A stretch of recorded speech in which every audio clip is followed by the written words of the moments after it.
Welcome to the Be Well Philly Fest, presented by Independence Blue Cross.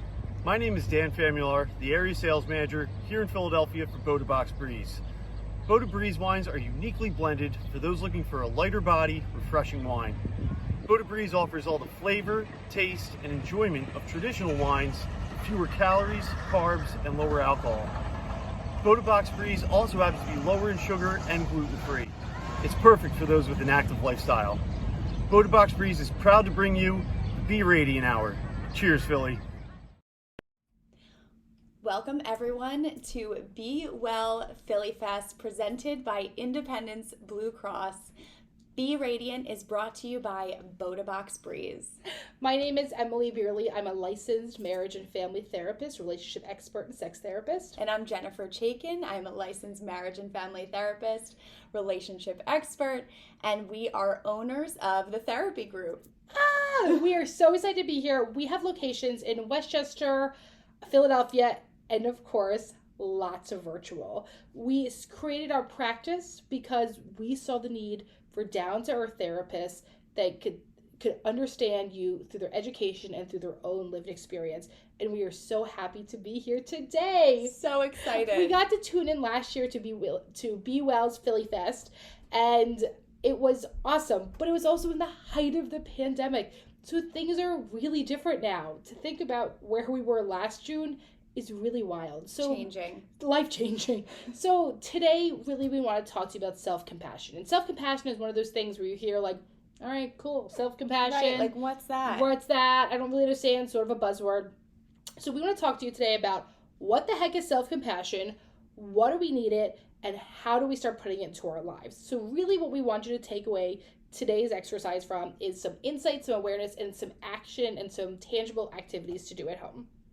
So let's talk a little bit about what the heck is self-compassion? Right. What is self-compassion and why it's different than maybe other buzzwords that you hear? Mm-hmm. And so self-compassion really isn't that different than compassion for others, right? So when we talk about that is honoring people with gentleness, with understanding, and with empathy. And the reason why it's often much easier to give to other people as opposed to give to ourselves is this ongoing struggle of that if I give it to myself, I have to sit in my own feelings. If I sit here and forgive myself, sit in my shame, sit in my guilt, and that can be an incredibly uncomfortable thing to do. And I think that being able to give yourself self-compassion is not something we've really been taught to do. No. Right? Like if we've been taught how to shame ourselves. Exactly. Well, it's like when you were growing up, if you make a mistake, you get punished for it, right? That there's a lot of punishment involved. And so we have internalized that. We've learned, okay, if I make a mistake, I have to be hard on myself. Mm-hmm. And I think there's like this larger thing, right? That we think that brings up more motivation. So self-criticism and critical thoughts towards ourselves and others will get people to change. It'll get people to be different. And actually, research has shown us time and time and time again that that's really not accurate. Actually, a lot of this research is based off of Dr. Kristen Neff, who's out of UT, Texas. And one of the things that she'll talk about is that actually people who are more self-compassionate tend to recorrect their mistakes sooner than people who maybe have higher confidence. And the funny thing is, especially for us millennials, we have been talking about self-confidence and self-esteem for decades. Right. How do I work on my self-esteem? How do I work on my self-confidence? And at the end of the day, we have to talk a little bit more about self-compassion and the 3 elements of self-compassion. And if you think about it, if you were to say to a friend, like, oh my God, you did such a terrible job, what are the chances they're going to be motivated to do something different, right? As opposed to like, I see you made a mistake. How can you do better in the future? You're human beings make mistakes. Mm-hmm. Let's see how we can do better in the future. That is going to be more motivating. Yeah. And there's also a good thing of detaching from it, right? So a lot of this work about self-compassion work is also in like Buddhist teachings. And how do I detach from it, right? When I make a mistake, I am not that mistake. When I struggle, when I fail, I am not a failure. I am not a mistake. how do I detach from these emotions and say that actually it's complete human nature to have issues, right? It's complete human nature to fail at things. We're supposed to do this. This is what part of being alive is. But there is such an aspect of like perfectionism that gets put into this as well. So let's talk about the 3 pillars of self-compassion. So we're going to begin with self-kindness versus self-judgment. And once again, this is research based off of the work of Dr. Kristen Neff. And so really, what's self-kindness versus what's self-judgment? It is so easy for us to attack ourselves. Think about it. How many times a day do you say something cruel to yourself? When you're like, oh, I'm such an idiot. There's an easy one, right? I can't believe I forgot the milk. I'm so lazy. Oh my God, I didn't make my bed again. I should have a morning routine. I should. Here's all this stuff. It is so easy for us to come from a place of self-judgment. So how do we then switch that? So that's the first pillar we're going to talk about. And the thing is, when we are judgmental towards ourselves, the suffering that we have continues, right? Mm-hmm. Like, it's not something that's easing our pain or easing our suffering. We think, okay, if I call myself lazy, maybe I'll get up and like do something. When really we're just, now I feel terrible about myself. When you feel terrible about yourself, you want to do nothing. Yes, of course. All I want to do is watch Netflix now because I already just attacked myself and I really need a break from that. And Netflix, helps. Is helpful. The next thing you want to think about for these elements is the common humanity versus isolation. We all make mistakes. We all have failures. We are all human. Even the people that you see on social media who you see as perfect, they're not. They're making mistakes. Yes. Right? Spoiler There's alert. so much happening behind the camera that you're not seeing. And Absolutely. so I think that's really important because I think that there's this air of perfectionism because of social media, because of media in general, that no one is perfect. Everyone makes mistakes, and you are not alone in those mistakes that you are making. But when we think that it's just me, when we go into this part of the isolation, no one has ever felt like this. No one has ever messed up like this. No one has ever, done something they regret. It separates us, and it causes us to further self-criticize and shame ourselves, right? As opposed to saying, I'm probably not the only person who's made this mistake before. I'm probably not the only person who, you ever call someone the wrong name? I've done this. You run into a friend on the street, you're like, Amy, and she was like, no, it's Lydia. You're like, oh, great. You know what's really embarrassing when you were younger and you would call your teacher mom? Okay, that actually happened to me, right? And so if you think back, all of us have that embarrassing moment. All of us have that moment we can still think of from middle school, right? If you think about this, sticks with you. It's usually a fart.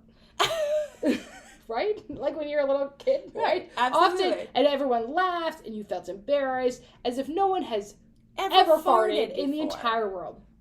But when we go into that place of the isolation, it causes us instead to recorrect as opposed to isolate, as opposed to saying like, oh my gosh, you want to know what? I'm so sorry, Lydia, that I called you Amy. I was confusing with someone else. I just messed up the name.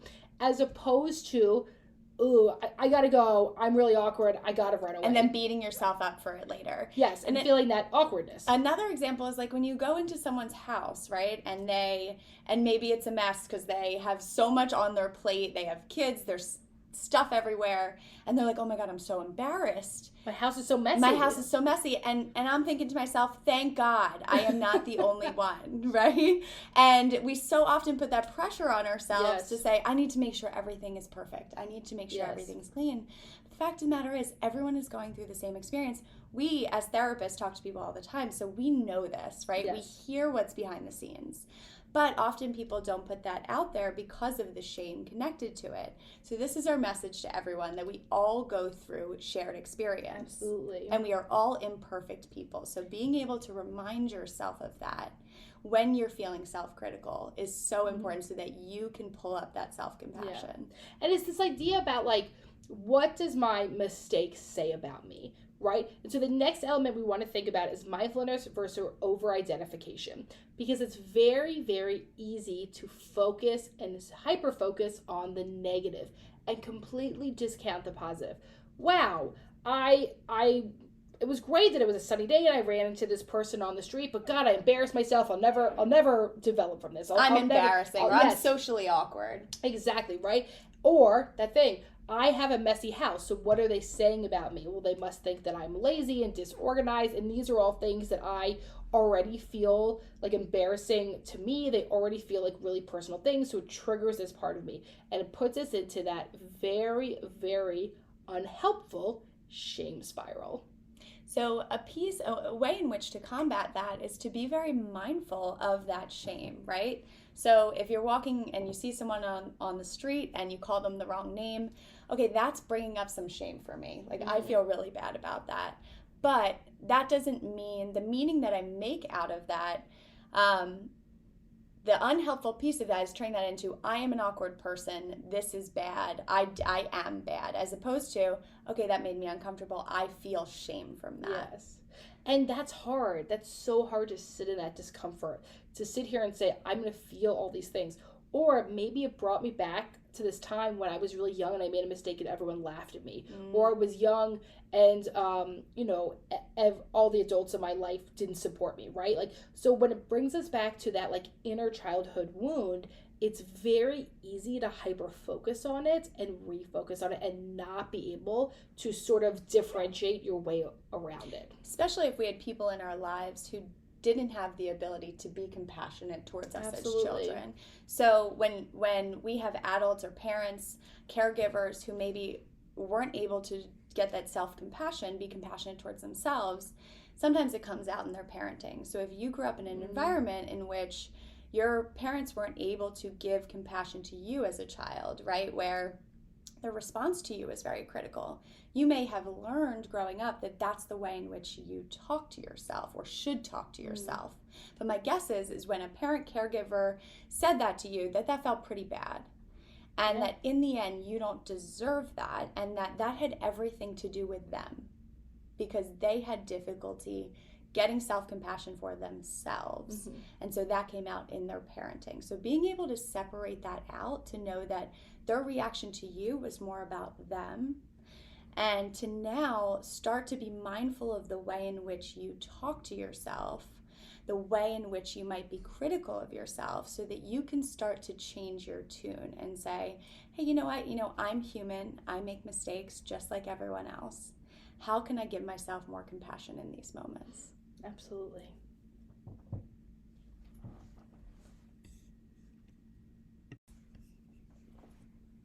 One of the things that you're going to notice is sometimes it's much easier to be self-compassionate than other times.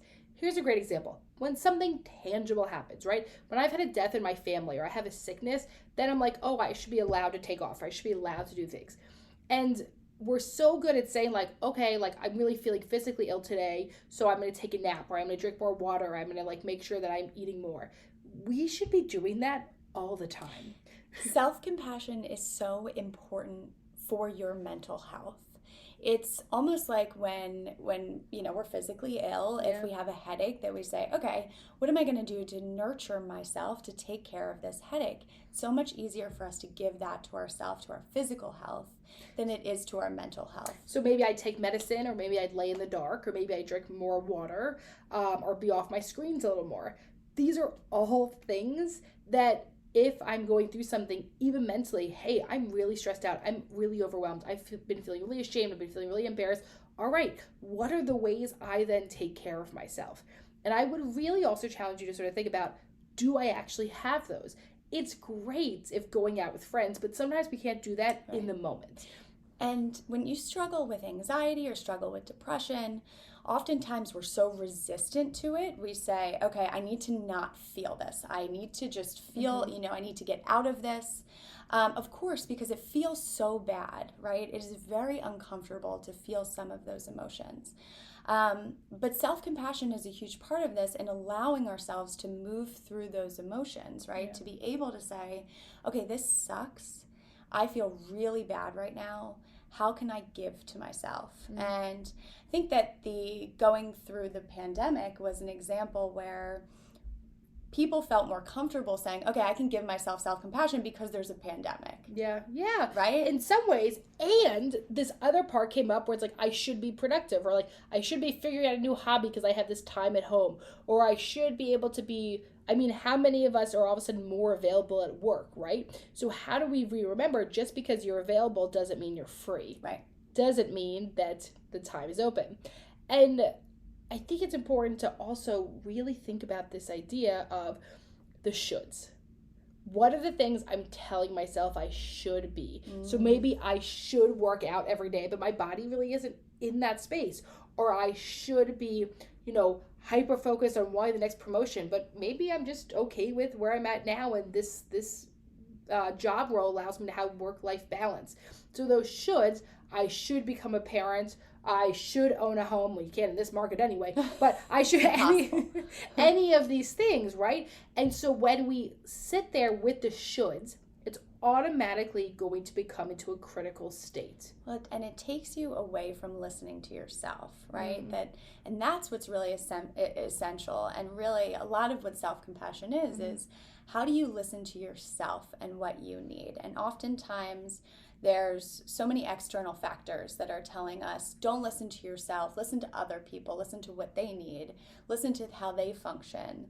But we really want to encourage you to really ground yourself and say, okay, well, what do I need right now? What's important for me, right? And so if you're having a hard day with mental health, sometimes we wake up, we're just really anxious or we're really depressed. Sometimes there is no rhyme or reason for it. It just happens. And so to be able to say, okay, how am I feeling today? What's going on for me? I'm not feeling so great. What can I do to nurture myself? How can I take care of myself in these moments, as opposed to when we're critical and say, I shouldn't be feeling this way. I should get up. I should get myself together. And one of the ways we can honor ourselves by doing that, even if we have to go to work after that, is what's the part of my jobs that give me a little bit more energy? What is the part of my job that excites me a little more, as opposed to what's draining? Maybe saying, oh my gosh, I have to go and write all these emails. I can't start my day that way. But maybe sitting and doing something more creative for my job, if it allows, and then say, okay, great. And then after lunch, I can get to those emails. It is okay for things to be tough. But here's the thing. The world's going to tell you it's not. Right. The world is going to tell you you should do more and you should do faster. And if you're not doing it, you're doing something wrong. Yes, right? And so where is the room for rest? Where's the room for gentleness? Where is the room for nurturing? And so if you're not already doing these intentionally, then I want you to ask yourself, what is that inner critical voice? First of all, what's it saying and whose is it? Where did I get it from? Where did I learn this idea? For a lot of us, we learned that shame and criticism was just how we motivated, right? So when you're told that on and on again, why the heck would you change it? Right. And it's not very motivating. It's not. It actually makes you feel quite really yucky. bad.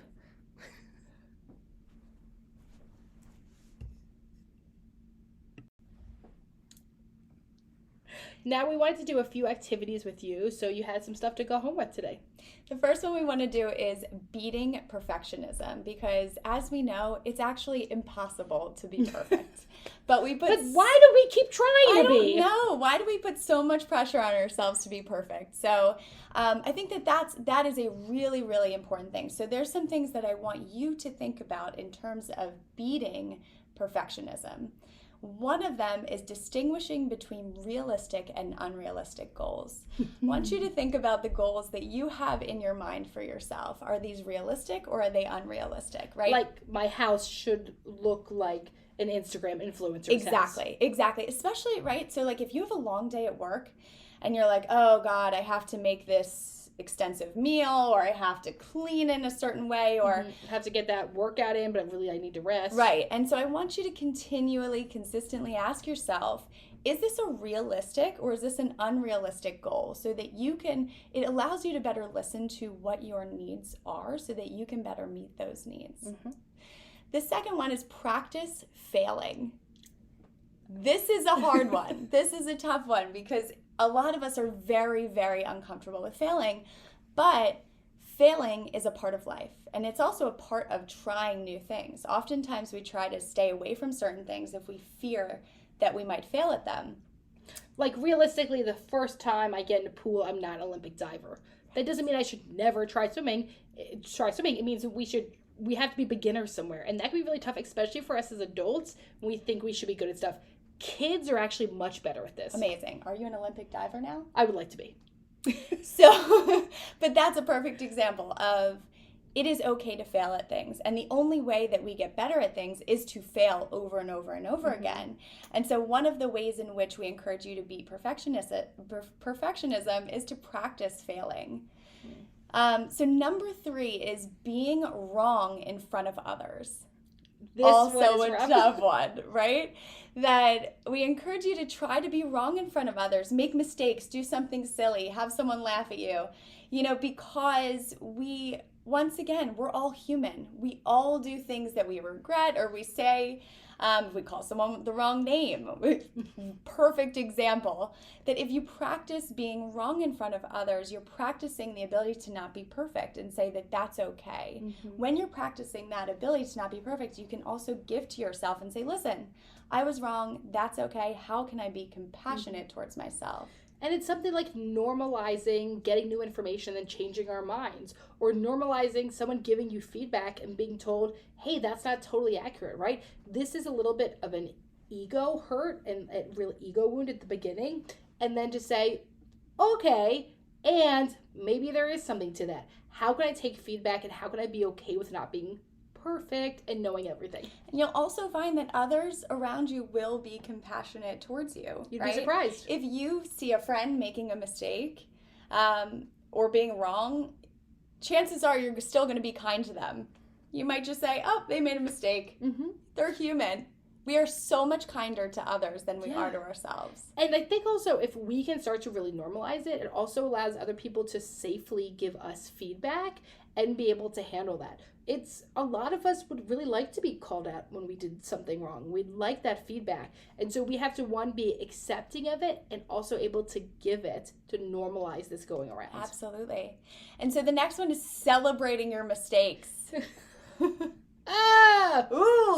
We want you to try and celebrate your mistakes because there are really positive things that can come out of making mistakes. We learn.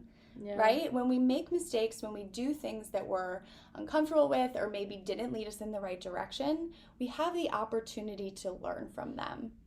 And the only way to learn is to make those mistakes in the first place. So even though they're uncomfortable, they're actually so important to our growth, as human beings. So being able to celebrate them and find the benefit in making those mistakes. And the final one is be yourself.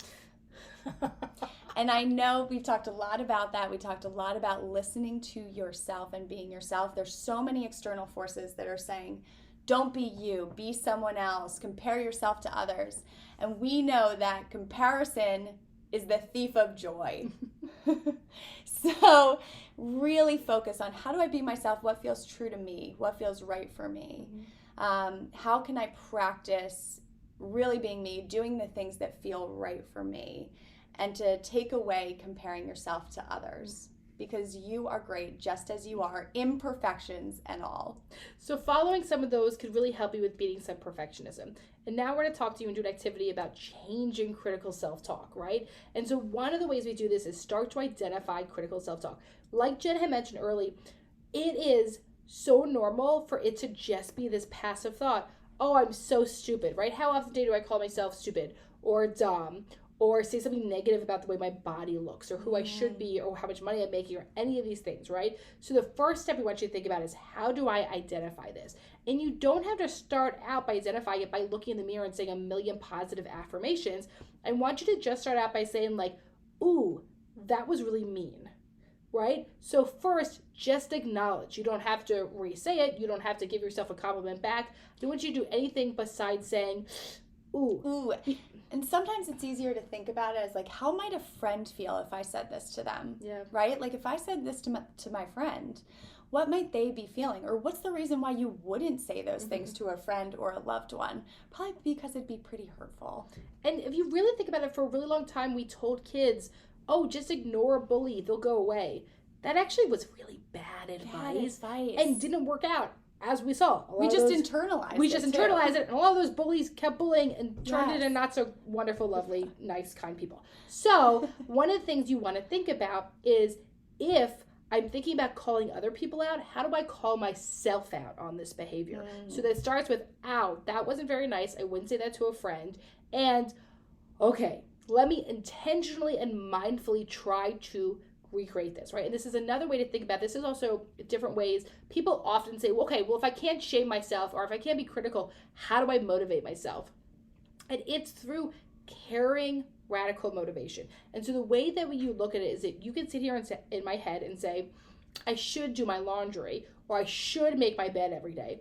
Or we flip the wording and say, I really feel better when I get into a made bed at night.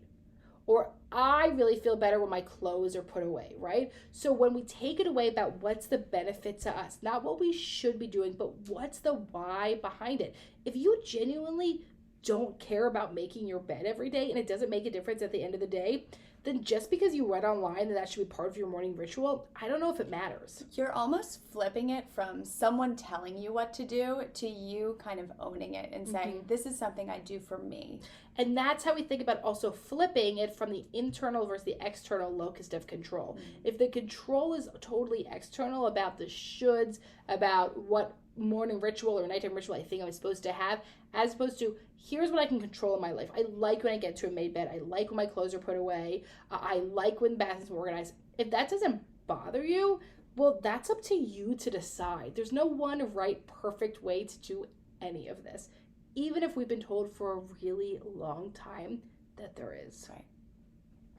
We are so excited to spend this time with you today. We hope you got a little bit of information from this presentation. You can reach us and hear us. Once again, Emmalee Bierly, licensed and marriage family therapist. Jennifer Chaiken, licensed marriage and family therapist. And we're the co-owners of the therapy group with locations in Westchester, Philadelphia, and virtual. And we're the co-hosts of the ShrinkChicks podcast. You can find us anywhere podcasts are, Apple, Spotify, iHeartRadio, all the good things on ShrinkChicks. You can also check us out on social media at the therapy group, at ShrinkChicks, and www.thetherapygroup.com. Thank you so much. This was wonderful. And make sure you are on tomorrow morning, 8 a.m. for the Be Energized. And we hope to see you all next year. Take care of yourselves.